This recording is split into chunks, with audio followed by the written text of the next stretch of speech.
Okay जनाब, तो यहाँ पर बात हो रही थी कि भाई कौन सा इवेंट था वो टैक्स चेंज था। अच्छा, एक दफा एक्नॉलेज कर दो, मेरी आवाज सबको सही आ रही है?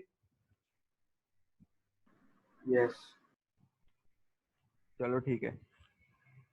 तो भाई वो था टैक्स चेंज का इवेंट, कि जब भी हम टैक्स बॉक्स पे कुछ ना कुछ लिखते हैं तो वो वाला इवेंट चलता है। अब हम लोग जो उस इवेंट की बात क्यों कर रहे हैं, वो इसलिए कर रहे हैं कि भाई जैसी मैं यहाँ पे बेसिक सैलरी लिखूं तो ये तमाम कंडीशंस के अकॉर्डिंग ऑटोमेटिकली यहाँ पर वैल्यू जनरेट हो जाए, वो यहाँ पर यूजर से इनपुट लेना ही नहीं है। ऐसा हरगिज नहीं है कि भाई कन्वेंस बेसिक सैलरी ये है तो भाई कैलकुलेट करके हम यहाँ पे यूजर इनपुट दे रहे हैं, ये सब नहीं।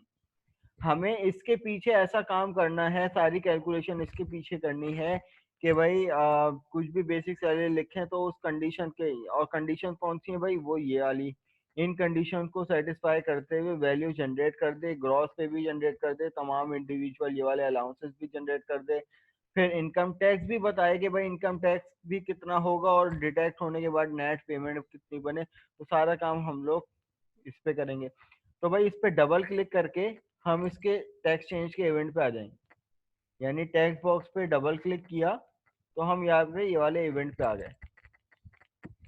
और यहाँ पर आने के बाद हमने कंडीशंस वगैरह देनी है। अब आप मुझे एक बात बताओ कि ये तमाम वैल्यू जनरेट करने के लिए, ये तमाम वैल्यू जनरेट करने के लिए जितनी भी 5-6 वैल्यू हैं, 1 2 3 4 5 6, 6 वैल्यू जनरेट करने के लिए कितने यूजर इनपुट रिक्वायर्ड है, कौन बताएगा?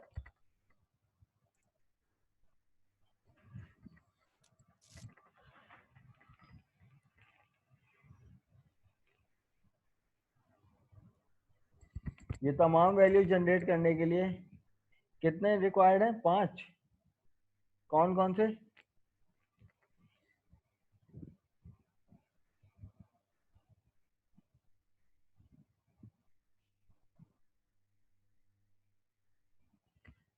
नो मेर कह रहे हैं 1, वेरी गुड, बिल्कुल सही कह रहे हैं भाई। ये तमाम वैल्यू जनरेट करने के लिए तो सिर्फ एक यूजर इनपुट है ना, कौन सा है? Basic salary. अब ये तो हम एम्प्लॉय रिकॉर्ड के लिए यूज कर रहे हैं ना, कि भाई एक एम्प्लॉय प्रॉपर रिकॉर्ड आ जाए। लेकिन इन वैल्यू का ना तो एम्प्लॉय की आईडी से ताल्लुक है, ना नेम से ताल्लुक है, ना डेजिग्नेशन से ताल्लुक है। ये तमाम वैल्यू, इसके बाद की जो भी वैल्यू है, तमाम तो तब जनरेट होगी ना जब इसको बेसिक सैलरी मिलेगा। तो इसका मतलब ये है कि भाई यूजर इनपुट कितना आएगा? 1। तो यहाँ पे सबसे पहले यूजर इनपुट लेना है। तो कुछ वेरिएबल बना लेते हैं, हमें सबसे पहले कन्वेंस अलाउंस की वैल्यू कैलकुलेट करने जा रहे हैं। सही है, हम यहाँ पर सबसे पहले कन्वेंस अमाउंट की वैल्यू कैलकुलेट करने जा रहे हैं। तो उसके लिए बेसिक सैलरी के लिए मैं यहाँ पर इंटीजर बेसिक पे का एक वेरिएबल ले लेता हूँ और एक ले लेता हूँ कन्वेंस अलाउंस। That's it. ये दो वेरिएबल मैंने ले लिए। अब इन पे यूजर इनपुट करवाना, तो मैं यहाँ पे उठाऊंगा बेसिक सैलरी पे, बेसिक पे यूजर इनपुट जाएगा, क्योंकि यूजर बेसिक पे खुद लिखेगा ना कि उसकी बेसिक पे क्या है। और उसमें क्या होगा, यूजर से इनपुट लेने के लिए मैं यहाँ पे करूँगा basic text box dot text. तो it will give the error. क्यों एरर दे रहा है भाई? टाइप कन्वर्जन करनी पड़ेगी। किस तरीके से टाइप कन्वर्जन करनी पड़ेगी? आप इसको ब्रैकेट में बाइंड करो और इसके पीछे लिख दो आप इंटीजर डॉट पार्स। सही है। तो अब ये बेसिक सैलरी पे, बेसिक पे यूजर इनपुट आ गया। अब जब यूजर इनपुट करेगा तो यहाँ से कंडीशंस स्टार्ट हो जाएंगी कि भाई अगर बेसिक पे ग्रेटर देन इक्वल टू है किसके? 40,000 के, तो जो आपका कन्वेंस अलाउंस है वो कितना हो? बेसिक बेसिक पे का 0.40, 40% हो, ये कैलकुलेट हो जाए। लेकिन it will return the error. कोई बता सकता है ये एरर क्यों आ रहा है अभी?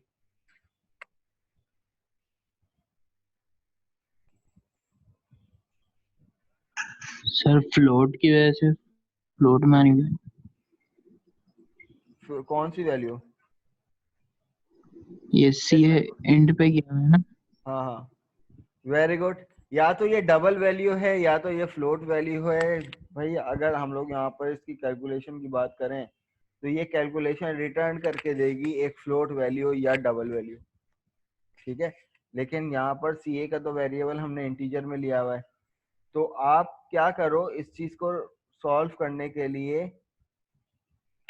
सिंपल इसको ब्रैकेट में बाइंड करो और उसके बाद इसके बराबर में यूं टाइप कास्टिंग कर दो। इसको कहते हैं टाइप कास्टिंग। तो अब ये जो वैल्यू जनरेट होके आएगी जो कि डबल में होगी या फ्लोट में होगी, वो किस में चेंज हो जाएगी? इंटीजर में। और किस में पास हो जाएगी? सीए में। और फिर सीए की वैल्यू हमने डिस्प्ले कहाँ करवानी है? Conveyance text box dot text equal to C A dot to string, CA.toString। ये बताओ, ये वाली बात किसको समझ में नहीं आई? आसान सी कोडिंग है, प्रोग्रामिंग फंडामेंटल वाली।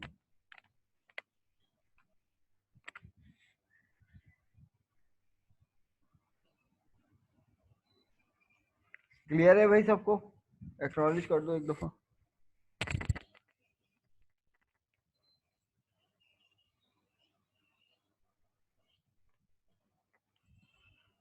सही है। तो अब यहाँ पर जनरेट करके देख लेते हैं। सबसे पहले तो कैलकुलेटर में जनरेट करके देखते हैं कि भाई 40,000 अगर हम लोग देते हैं वैल्यू, 40,000 इसलिए दे रहे हैं ताकि वैल्यू चेक हो जाए कि भाई सही भी आ रही है या नहीं। तो यहाँ पर ये 40,000 आ गई।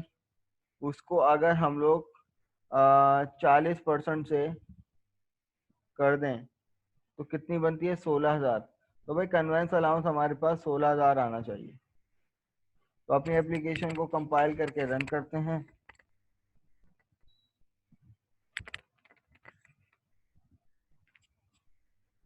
तो यहाँ पर कुछ वैलिडेशन इशू हो जाएंगे अगर आईडी नहीं दी। यहाँ पे आ गया नेम डेजिग्नेशन, देन उसके बाद बेसिक सैलरी।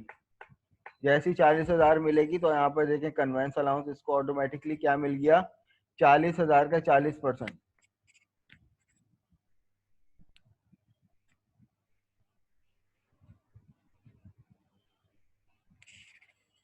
ठीक है भाई। अब हमें क्या करना है? अच्छा, यही वाली कहानी अगर मैं आप लोगों से कहूँ कि बाय यूजिंग यूजर क्लास बनाओ और उसके बाद किसी मेथड के थ्रू ये वाली वैल्यू जो है वो इंप्लीमेंट करके दिखा दो, हाउ इज इट पॉसिबल? हो सकता है कि ये वैलिडेशन तो आप लोगों ने यहाँ पे कर ली, लेकिन अब मैं यहाँ पे कह रहा हूँ कि अब यहाँ पर बजाय स्ट्रक्चर प्रोग्रामिंग करने के क्या करो कि भाई एक यूजर क्लास बनाओ। यूजर क्लास के अंदर वेरिएबल सेट करो। वेरिएबल सेट करने के लिए यहाँ से जो यूजर इनपुट आप लोग डायरेक्ट यहाँ पे ले रहे हो, वो यूजर इनपुट किसी मेथड से लेकर मेथड के थ्रू वैल्यू जनरेट करके दिखाओ। ठीक है। तो मैं एक वैल्यू जनरेट करना आपको बता देता हूँ ताकि क्लियर हो जाए कि भाई किस तरीके से ऑब्जेक्ट ओरिएंटेड प्रोग्रामिंग के पैटर्न से हम लोग इसको इम्प्लीमेंट करेंगे। तो मैं यहाँ पर ऐड कर लेता हूँ एक क्लास और इस क्लास का नाम दे देता हूँ यूजर पेरोल। ठीक है, हमने ये क्लास दे दी। अब हमें जो जनरेट करनी है वैल्यू, हमें जो वैल्यू जनरेट करनी है, यूजर से इनपुट की बात नहीं कर रहा, हमें जो वैल्यू जनरेट करनी है कन्वेंस अलाउंस जनरेट करना है। सही है, वही 40,000 का 16,000। तो उसके लिए आप एक वेरिएबल ले लो पब्लिक इंटीजर सी ए के नाम से और डिक्लेयर करवा दो। सही है, या इनिशियलाइज करवा दो, इट्स अप टू यू। तो अब क्या होगा, अब हमें क्या करना है कि भाई एक एट्रीब्यूट ले लिया, अब इस मेथड के थ्रू यूजर से इनपुट लेके और उसी मेथड के थ्रू ये वैल्यू रिटर्न करवानी है। तो यहाँ पर तो पहले ये देखो कि भाई इसकी वैल्यू जो रिटर्न होगी, ये वाली वैल्यू रिटर्न करवानी है, इसकी टाइप क्या है, इंटीजर। तो हमें मेथड भी तो लेना पड़ेगा, पब्लिक इंटीजर कन्वेंस के नाम से, कन्वेंस अलाउंस, ये एक मेथड ले लिया। अब कन्वेंस अलाउंस जनरेट करने के लिए यूजर से भी तो इनपुट लेना है कि भाई कन्वेंस अलाउंस ये मेथड कब रिटर्न करेगा, जब इसको बेसिक सैलरी मिलेगी। तो अब आप लोग ये सोचोगे भाई basic salary direct text box one dot text, नहीं, हरगिज ऐसा नहीं है। यूजर क्लास में कभी भी विंडोज फॉर्म का कंट्रोल नहीं आएगा। तो अब हमें क्या करना है कि यूजर इनपुट लेना है। यूजर इनपुट किस फॉर्म में लेना होता है भाई, तो उसकी डेटा टाइप भी डिफाइन कर लो। हमें यूजर जो इनपुट लेना है वो लेना है बेसिक सैलरी, ये हमने वेरिएबल बना दिया, पैरामीटर। अब यूजर इनपुट एक था तो पैरामीटर भी एक होगा। पैरामीटर क्यों पास करते हैं, यूजर इनपुट लेने के लिए, ठीक है। अब यहाँ पे हमने कंडीशन दे दी, और कौन सी कंडीशन, अगर जो भी यूजर इनपुट बेसिक सैलरी अगर जो भी आएगी वो अगर 40,000 के इक्वल या 40,000 से बड़ी होती है तो क्या हो, तो भाई कन्वेंस अलाउंस जो आपका CA है उसमें इसको यूं इसी तरीके से टाइप कास्टिंग कर लोगे आप लोग, और इसको बाइंड कर दोगे भाई जो आपकी बेसिक सैलरी होगी उसका 0.40% कैलकुलेट होके CA में चले जाए। अब ये कंडीशन क्या होगी कि भाई CA में वैल्यू उठा के लेके आएगा, और ये मेथड जो है वो रिटर्न करवा देगा क्या चीज, CA। बताओ ये वाली कहानी समझ में आई, इसको एक्नॉलेज करो ताकि फिर अब इम्प्लीमेंट करेंगे फिर।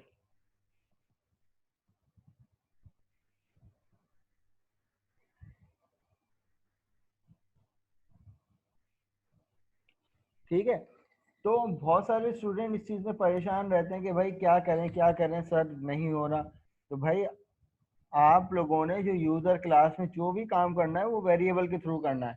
अब हमें पता है कि भाई यूजर इनपुट हमें चाहिए इंटीजर में, तो हमने इंटीजर टाइप एक वेरिएबल बना लिया। आपको पीएफ का कॉन्सेप्ट क्लियर होना चाहिए कि भाई यूजर से इनपुट लेने के लिए अगर मेथड की बात करते हैं तो जितने यूजर इनपुट होंगे उतने नंबर ऑफ पैरामीटर होंगे, ठीक है। और ये जो है वो हर मेथड अपनी अपनी एक वैल्यू जनरेट करेगा, ठीक है। अब हमें क्या करना है कि भाई वही काम उसी तरीके से जैसे बेसिक सैलरी लिखे हैं तो ये कन्वेंस अलाउंस यहाँ पे लिखा हुआ आ जाए। तो हमने उसकी एक क्लास बना ली थी पेरोल की, उसका एक मेथड सेट कर दिया था। अब उस मेथड को इन्वोक करने के लिए हमें सबसे पहले पेरोल की यानी यूजर पेरोल की क्लास कॉल करवानी पड़ेगी, ठीक है। और यहाँ पर U1 user one equal to new payroll. अब उसके बाद मैं यहाँ पर एक वेरिएबल ले लेता हूँ, कौन सा वेरिएबल, इंटीजर CA। CA मुझे डिस्प्ले करवाना है ना, और इसके अंदर मैं कर देता हूँ इंटीजर, सॉरी, यहाँ पे आ जाएगा यूजर वन डॉट करने के बाद मुझे मिलेगा मेथड। अब ये मेथड मुझसे क्या मांग रहा है, यहाँ पर देखो ये मुझसे क्या मांग रहा है, अगर मैं दोबारा दिखाऊं, ये मुझसे मांग रहा है बेसिक सैलरी, ठीक है। अब बेसिक सैलरी कहाँ से उठ के आएगी, अब मैं इस टाइम फॉर्म पे हूँ, बेसिक सैलरी कहाँ से उठ के आएगी, वो भाई यहाँ से उठ के आएगी। मैं लिखूंगा यहाँ पर बेसिक टेक्स्ट बॉक्स 4.टेक्स्ट, लेकिन it will give the error.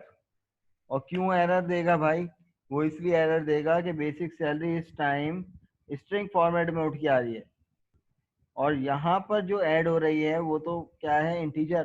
तो भाई यहाँ पर आपको टाइप कास्टिंग करनी पड़ेगी, इस बेसिक को बाइंड कर दो किसमें, ब्रैकेट्स में, और उससे पीछे लिख दो आप लोग इंटीजर डॉट पार्ट्स,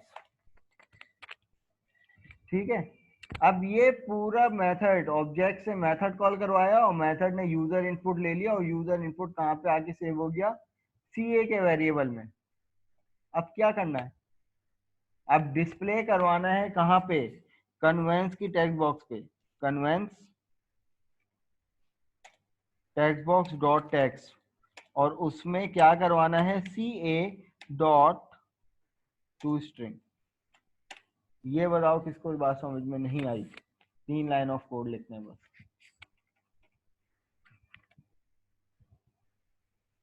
चलो समझ में आने ना आने की बात देखते हैं, पहले ये देखते हैं कि इम्प्लीमेंट हो भी रहा है या नहीं। तो ये तो हमारे पास वैलिडेशन का चक्कर है, यहाँ पर हमने नेम दे दिया और यहाँ पर डेजिग्नेशन दे दिया। अब यहाँ पर 40,000 देते हैं वैल्यू, ठीक है भाई।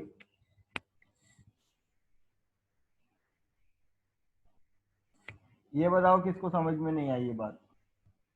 ऑब्जेक्ट ओरिएंटेड प्रोग्रामिंग के पैटर्न से मेथड और क्लास के थ्रू हम लोग इस तरीके से काम करेंगे।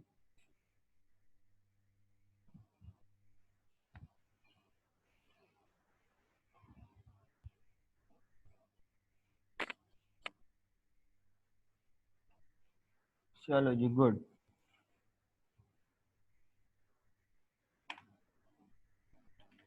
ठीक है, तो भाई यहाँ पर ये पहली कंडीशन हो गई थी हमारे पास।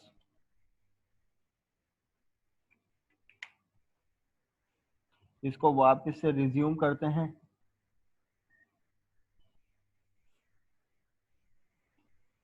अब हमारे पास दूसरी चीज क्या थी कि भाई हमें मेडिकल अलाउंस कैलकुलेट करना। मेडिकल अलाउंस कैलकुलेट करने के लिए यहाँ पर मेडिकल का एक और वेरिएबल ऐड करवा दो, और उसमें क्या करना है कि भाई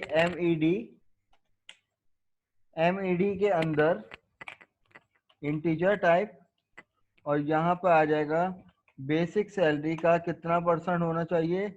बेसिक सैलरी को 0.30 30% कैलकुलेट होके मेडिकल जनरेट हो जाए, और ये कहाँ डिस्प्ले हो जाए, medical text box dot text equal to medical dot to string.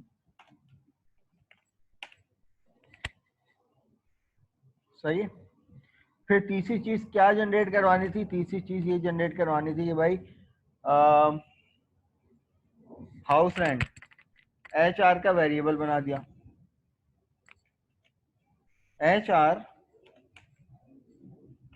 Integer,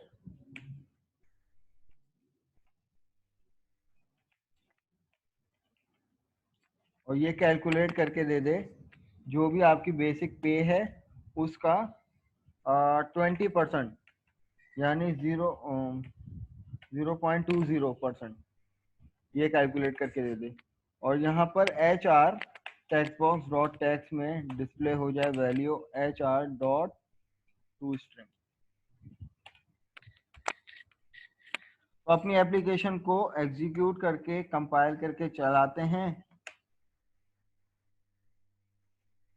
तो यहाँ पर ये आ जाएगा नेम, ये आ जाएगा डेजिग्नेशन, और हम लोग वैल्यू देते हैं 40,000। 40,000 इसलिए दे रहे हैं कि भाई ताकि वैल्यू एक्चुअल चेक हो जाए। अब 40,000 पे कन्वेंस अलाउंस कितना आ गया भाई, 16,000।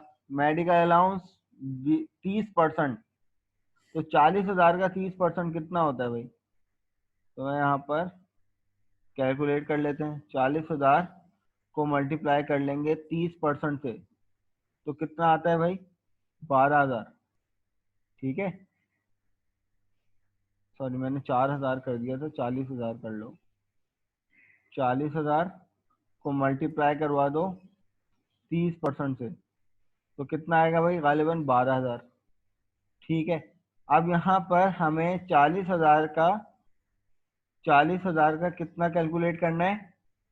हाउस रेंट था गालिबन 20%, तो मल्टीप्लाई बाय 20%, तो ये कितना हो जाएगा, 8,000। सही है, तो वैल्यू हमारे पास सही आ रही है। अब आप अपनी मर्जी से कोई भी वैल्यू दे दो, हमारे पास सही से कैलकुलेट होके आएंगी। क्या वैल्यू आ गई कि भाई कन्वेंस अलाउंस भी जनरेट हो गया, मेडिकल अलाउंस भी जनरेट हो गया, और हाउस रेंट भी जनरेट हो गया। अब हमें क्या करना है कि इन तीनों वैल्यू को ऐड करवाना है इसमें, और डिस्प्ले करवाना है इसमें, तो जो हमें मिल जाएगी ग्रॉस सैलरी। ठीक है, तो ये काम करने के लिए हम क्या करेंगे कि एक वेरिएबल बनाएंगे ग्रॉस पे के नाम से, और उसमें हम क्या करेंगे ग्रॉस पे इक्वल टू बेसिक सैलरी के अंदर ऐड हो जाए आपका कन्वेंस अलाउंस, उसके अंदर ऐड हो जाए आपका मेडिकल, फिर उसके अंदर ऐड हो जाए आपका HR हाउस रेंट, और ये मिलकर बना दे आपकी ग्रॉस पे। और ग्रॉस पे कहाँ जनरेट हो जाए, gross pay text box dot text equal to ये आ जाएगी gross pay dot to string.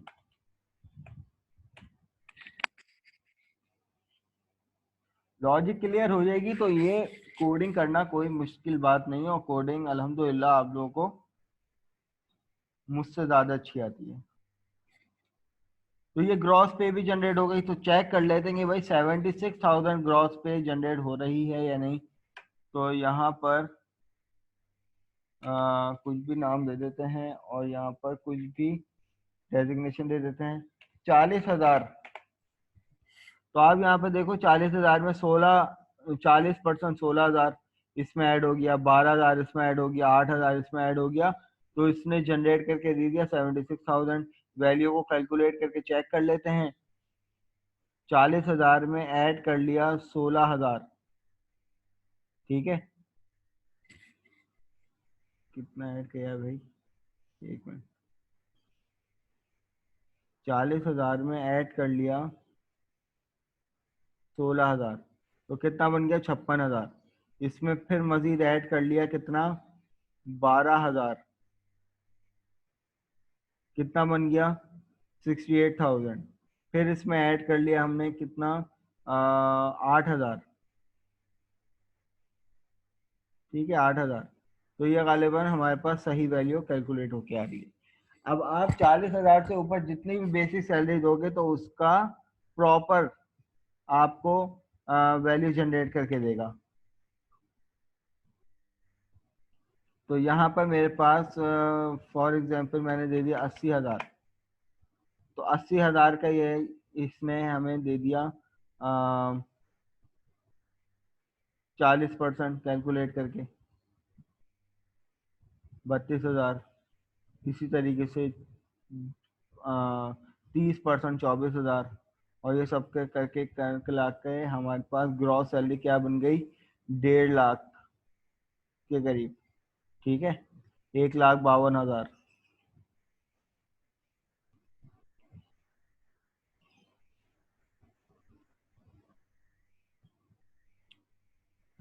ठीक है जनाब, अब देखो ग्रॉस सैलरी में मजीद फर्दर क्या कंडीशन आ गई कि अगर ग्रॉस सैलरी, तो आप मुझे बताओ कि क्या यहाँ पर नेस्टेड इफ लगना चाहिए। अगर ग्रॉस सैलरी, क्योंकि ग्रॉस सैलरी जनरेट हो गई, अगर ग्रॉस सैलरी 60,000 या 60,000 से बड़ी है तो इनकम टैक्स कितना लगना चाहिए 3%। तो आप मुझे बताओ कि यहाँ पर नेस्टेड इफ लगना चाहिए। जी हाँ बिल्कुल लगना चाहिए, मैं यहाँ पर नेस्टेड इफ लगाऊंगा। और यहाँ पर ग्रॉस सैलरी की कंडीशन देंगे कि अगर ग्रॉस पे अगर ग्रेटर देन और इक्वल टू है किसके 60,000 के, तो उस पर इनकम टैक्स लगना चाहिए। तो इनकम टैक्स को कैलकुलेट करने के लिए मैं यहाँ पर IT के नाम से, आई टैक्स के नाम से जो है वेरिएबल बना दूंगा, और आई टैक्स में वैल्यू कैलकुलेट करवाएंगे। किसकी वैल्यू, जो भी आपकी ग्रॉस सैलरी आई है, यहाँ पर टाइप कास्टिंग करेंगे पहले, और जो भी आपकी वैल्यू आई है क्या चीज कि भाई ग्रॉस सैलरी, ग्रॉस सैलरी का कितना परसेंट 3%, 0.03 3% कैलकुलेट करके इनकम टैक्स जनरेट करे। और यहाँ पर आई टैक्स, IT टैक्स बॉक्स के नाम से जो है वो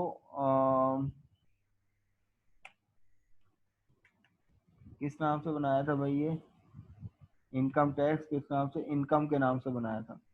तो यहाँ पर आ जाएगा income tax box 9 dot tax में डिस्प्ले हो जाए क्या, आई टैक्स डॉट टू स्ट्रिंग। सही है, आई टैक्स कैलकुलेट हो जाएगा। और फिर उसके बाद फाइनली क्या होना चाहिए कि भाई नेट अमाउंट भी तो जनरेट होनी चाहिए। तो आप यहाँ पर नेट पे के नाम से वेरिएबल बना लो और उसके बाद यहाँ पर नेट पे कैलकुलेट होनी चाहिए। नेट पे इक्वल टू ग्रॉस पे माइनस आई टैक्स। ठीक है, देन उसके बाद नेट इनकम डॉट टैक्स, इसमें क्या डिस्प्ले हो जाए, नेट पे डॉट टू स्ट्रिंग। तो फाइनली एक कंडीशन और नेस्टेड कंडीशन हमारी तो सेटिस्फाई हो जाएगी। इसके अकॉर्डिंग अपनी एप्लीकेशन को कंपाइल करके चलाते हैं।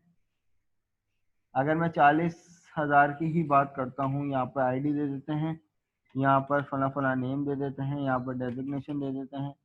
और यहाँ पर अगर 40,000 देता हूँ तो 40,000 में क्लास देखिएगा 16,000 कन्वेंस, 12,000 मेडिकल, 8,000 ये ग्रॉस सैलरी 76,000 हो गई।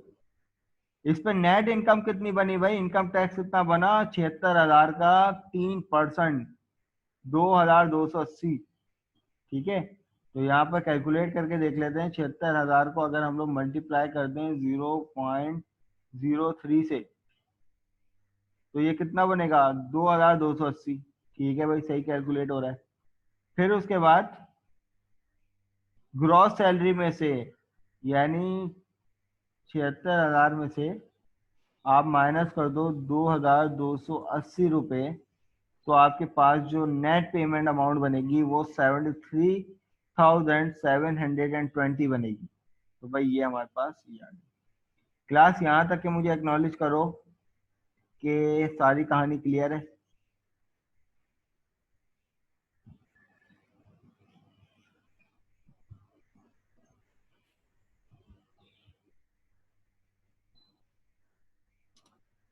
चलो गुड।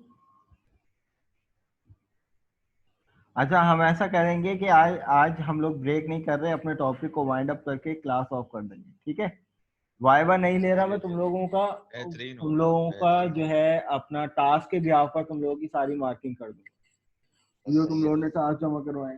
ओके, सर बेहतरीन सर। सही है, चलो ठीक है सर, ठीक।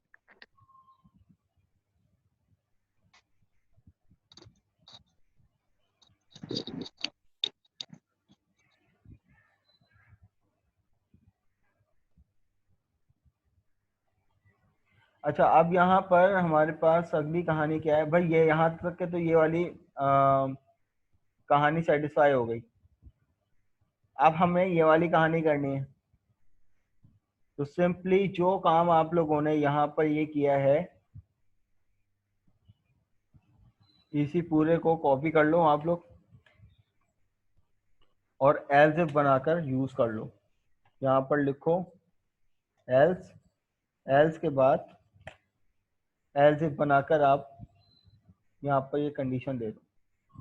अब यहाँ पर जो चेंजेस हो जाएंगी वो क्या होंगी कि अगर बेसिक पे आपकी 30,000 से बड़ी है, ठीक है, बेसिक पे अगर आपकी 30,000 से बड़ी है तो उस पर क्या होना चाहिए कि भाई कन्वेंस अलाउंस आपको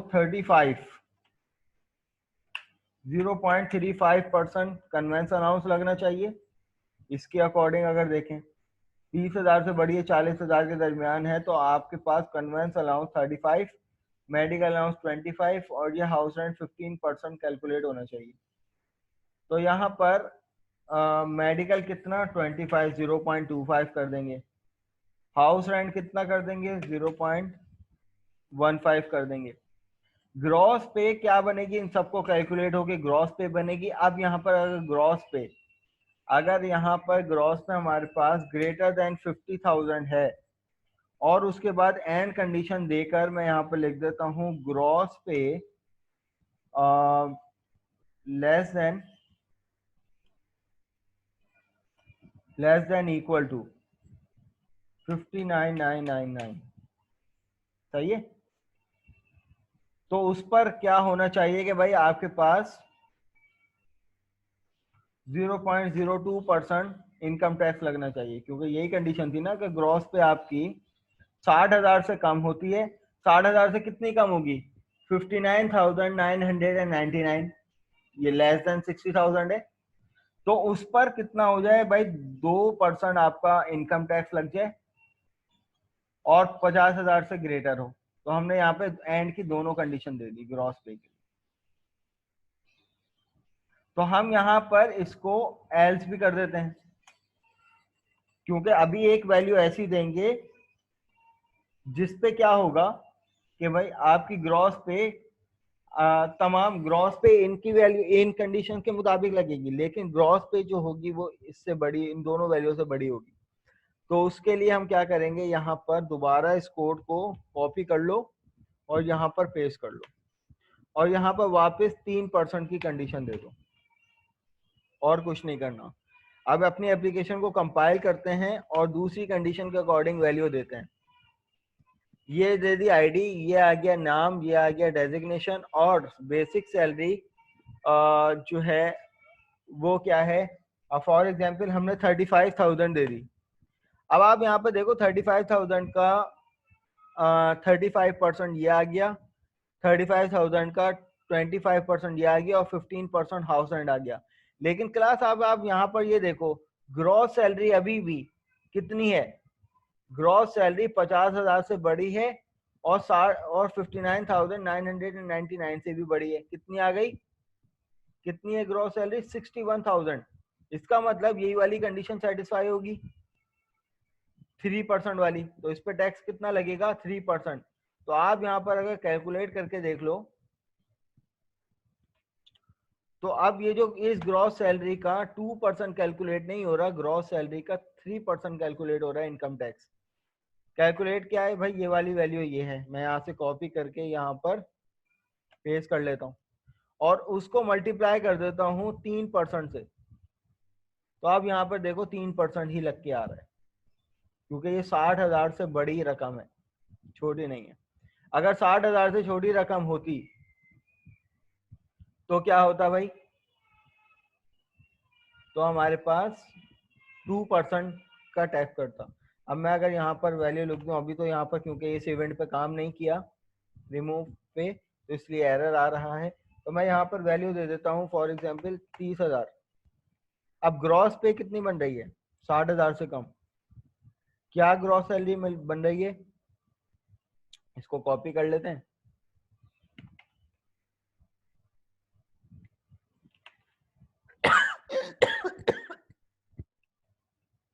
तो अब यहाँ पर इसका जो टैक्स बन रहा है वो 1,050 बन रहा है। क्यों? 2% मल्टीप्लाई कर दो 2%, तो ये 1,050। 2% इसलिए लग रहा है कि भाई इसकी जो ग्रॉस पे है वो 60,000 से कम है।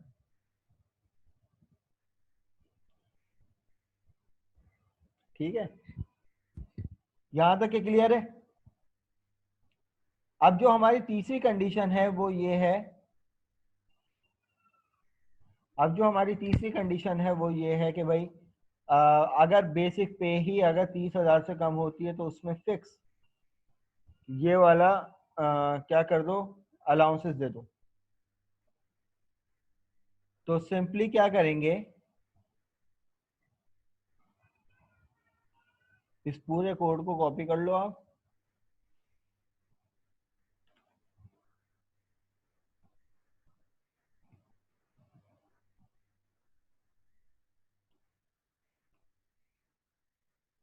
और इसके नीचे लाकर और यहाँ पर एल्स की कंडीशन दे दो, क्योंकि देखो यहाँ पर तो ये कहानी नहीं आएगी ना, हम लोग यहाँ पर पेरेंट एल्स दे देंगे और एल्स में हम यहाँ पर जो चेंजेस करेंगे वो क्या करेंगे कि भाई सी ए जो है वो 3,000 हो जाए। ठीक है, हो गया। मेडिकल उसको मिल जाए 2,000 मिल जाए, मिल गया। और हाउस रेंट उसको 1,000 मिल जाए, मिल गया, और इन सब की ग्रॉस सैलरी जनरेट हो जाएगी। और ग्रॉस सैलरी अगर, तो हम यहाँ पर इनकम टैक्स, ऐसे बंदे पर कोई टैक्स लगना ही नहीं चाहिए, तो हम यहाँ पर कह देंगे, कुछ मिसिंग कर दिया मैंने,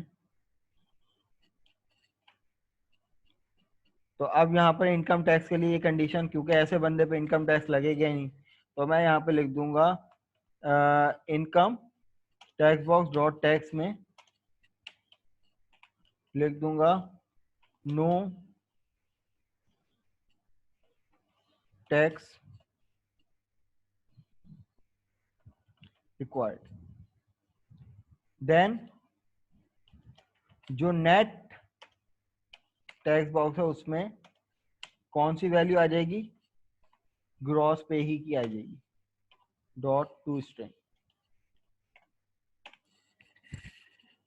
तो अब अपनी एप्लीकेशन को कंपाइल करके चलाते हैं कि वैल्यू तीसरी कंडीशन में भी सेटिस्फाई हो रही है या नहीं। तो यहाँ पर आईडी आ गई, यहाँ पर नेम आ गया, यहाँ पर डेजिग्नेशन आ गया। अब यहाँ पर 25,000 या इससे भी कम दे दो, तो आप यहाँ पर देखो फिक्स हो गए। 3,000 उसको अलाउंस मिल गया कन्वेंस का, 2,000 उसको मेडिकल मिल गया, 1,000 उसको हाउस रेंट मिल गया, 6,000 इसकी सैलरी में ऐड हो गए। तो कितने बनाए, 6,250, नो टैक्स रिक्वायर्ड, इसकी नेट पेमेंट भी यही हो गई। अब एक चीज और कि क्लास, अगर यही वैल्यू मुझे डेटाबेस में भेजनी है, डेटाबेस में भेजनी है, तो यूजर क्या करेगा। अब इस टाइम अगर यहाँ पर देखो तो हम इसमें वैल्यू चेंज भी कर सकते हैं। कोई यूजर छेड़खानी करके रॉन्ग वैल्यू कैलकुलेट, तो सही वैल्यू हो रही है, लेकिन उसमें यूजर की कुछ गार्बेज वैल्यू, गलत वैल्यू, रॉन्ग एंट्री जो है वो आ रही है, जिसकी वजह से आपकी वैल्यू डेटाबेस में जाके आपके डेटाबेस को बिगाड़ सकती है, आपकी पूरी कंपनी का दिवालिया निकल सकता है। तो इस चीज को रोकने के लिए आप फ्रंट एंड से ही रिस्ट्रिक्शन लगा दो कि जो यूजर इनपुट नहीं है फील्ड, उनको सिर्फ रीड ओनली कर दो। तो प्रॉपर्टी में जाकर यहाँ पर एक प्रॉपर्टी आती है रीड ओनली के नाम से ना,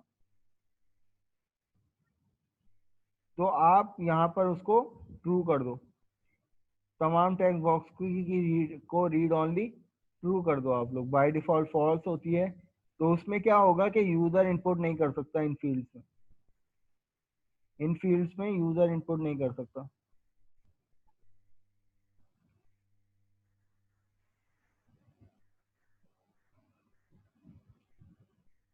ठीक है। और एक चीज और है कि भाई अगर यहाँ पर जो यूजर इनपुट लिया जा रहा है, वो यूजर इनपुट गालिबन क्या है, वो यूजर इनपुट है कि भाई अगर इंटीजर डॉट पार्स कर रहे हैं ना, तो उसका साइज होता है 32 बिट। तो अब अगर अपनी एप्लीकेशन को स्टार्ट करते हैं, अच्छा चलो ये वाला सेशन एंड होने वाला है।